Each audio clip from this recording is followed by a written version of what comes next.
It's never too late. In the 1940s, there was a man who, at the age of 65, was living off of $99 Social Security checks in a small house, driving a beat-up car.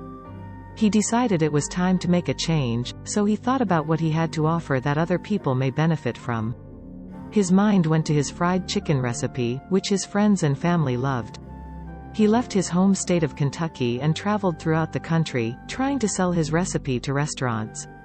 He even offered the recipe for free, asking for only a small chunk of the money that was earned. However, most of the restaurants declined his offer. In fact, 1,009 restaurants said no. But even after all of the rejections, he persisted. He believed in himself and his chicken recipe. When he visited restaurant number 1010, he got a yes. His name? Colonel Heartland Sanders. When I first came down to this country, this was the first service station that I had. It had a different canopy out front than we have here now, of course. It's been remodeled for a fruit stand. But inside, we had a front room here that was about 15 foot square. And then on this side over here, we had an oil room, like most service stations would have.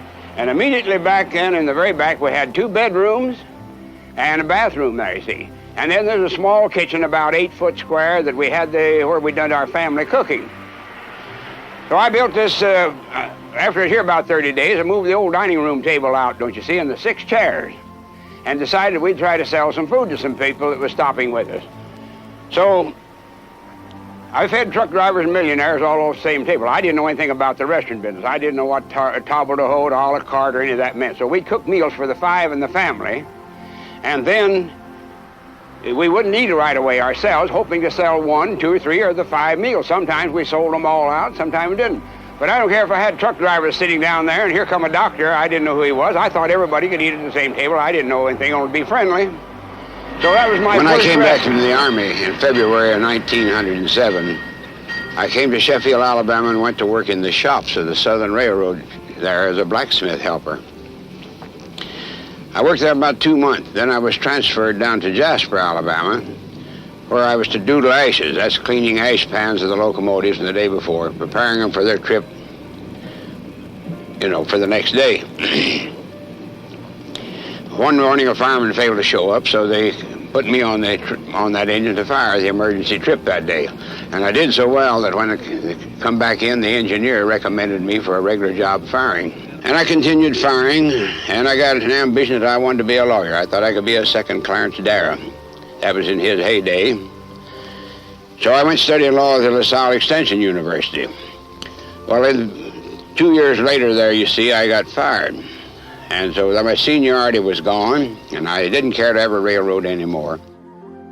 First, it's never too late in life to find success.